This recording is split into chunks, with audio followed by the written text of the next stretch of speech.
Police officers of Reddit. Who's the smartest criminal you've ever encountered?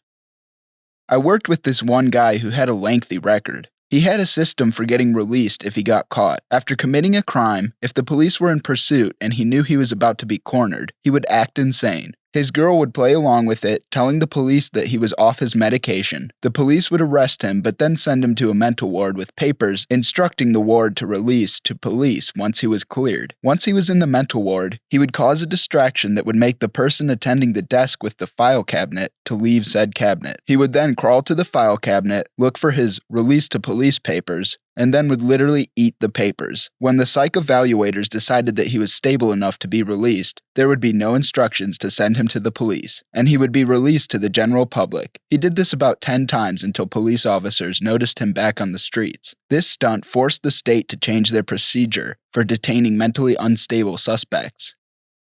My favorite was the guy who stole a post office mailbox off the street and repainted it, and then put it next to the night deposit box at a bank, and hung an out-of-order sign on the deposit box. All the businesses came along and dropped off their deposits in the mailbox.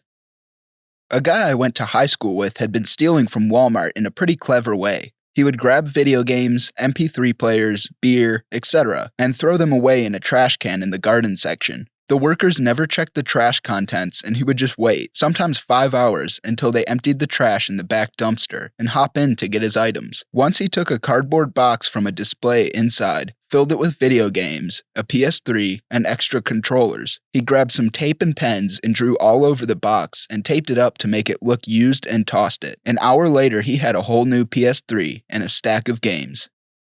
I'm not a cop, but I worked crime scene. This guy had attached GPS to the bottom of people's cars who owned houses he wanted to rob. He did it to ensure they wouldn't be showing up while he was ransacking the place.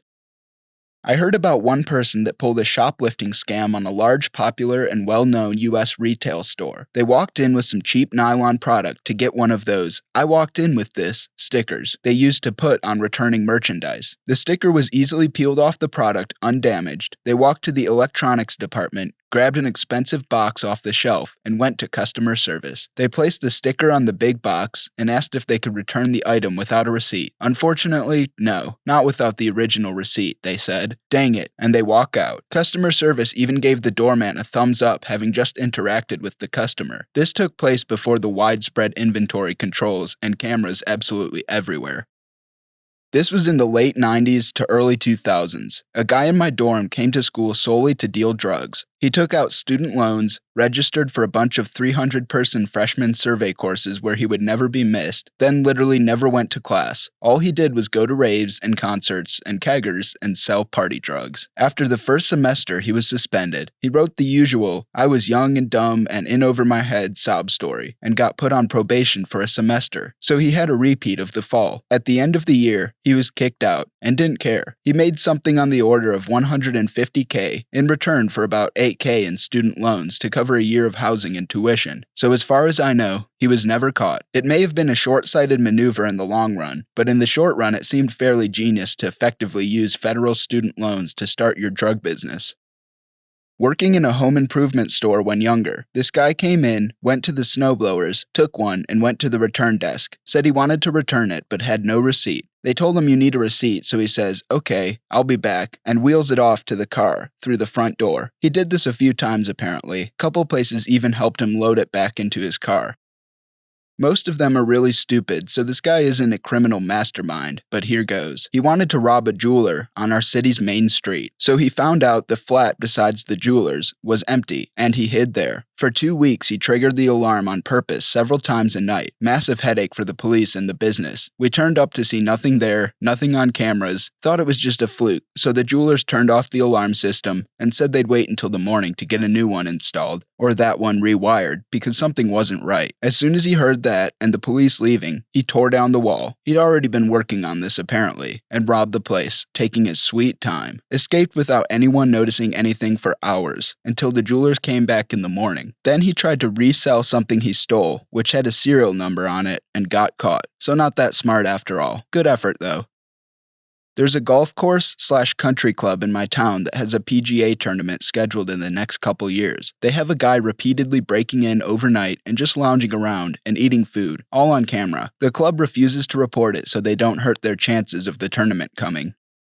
Here's one. I knew this guy back in early 80s. Let's call him Jim. Well, he really wanted this high-powered superbike, but he knew he could never afford it. So what he did was take a drive to London and scouted about for a few days until he found that particular model parked outside a house. He goes back that night with a sledgehammer, pulls the lock, and steals the bike. He gets it home, puts it in his garage, and completely strips it so that the only thing left is the frame and the bottom half of the engine, which he drags into the weeds at the bottom of his garden. Then he pours fuel over it and burns it a bit. After a few weeks pass and the weeds have started growing over it, it's at that point he calls the cops and reports that someone had dumped a bike frame in his garden. The cops show up and he explains that he'd just gotten back from being away and found it. The cops take the frame and note down the name and address. A few days later, the cops call him and say that the bike had been stolen from London a month or so ago, from the serial number on the bottom half of the engine and frame, and that the insurance company had classed the bike as a write-off and had told the cops to dispose of it. Now, because the frame was found in his garden and the insurance company didn't want it, the cops were duty-bound to ask him if he wanted to keep it or if they should throw it. So he tells them that he'd always wanted to build a bike. He gets the frame back from them, repaints it, and then puts it all back together and re-registers it as a Q-Reg, stolen and recovered.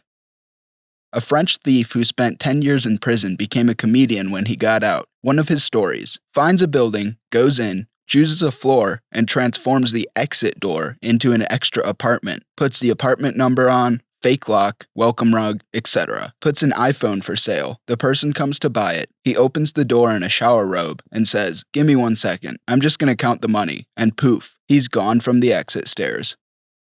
This happened to me, except it was drugs and drug money when I was an addict. My guy had a few dudes working for him, and you didn't know who was going to show up. My dude told me where to wait, and a couple minutes later, a guy came up and was like, "You here for Flacco?" "Yup, I am." I give him the money and says he just needs to run inside to get it. "No frickin' way," I say. "I'm coming with you." So we go into an apartment complex and he's like, "Here, just wait outside the door. I'll only be a minute." Waiting. I start knocking cause what the frick. At the same time, my dude calls me mad. "Where the frick are you?" I start realizing what happened and I'm like, these dudes just gotta hide all day in this apartment. Well, I'm not leaving. Then a little kid comes down the hall, and I'm like, "Hey little man, do you know who lives here?" And the little kid hits the door hard and pops it open into a stairwell that leads outside. Dude is long gone.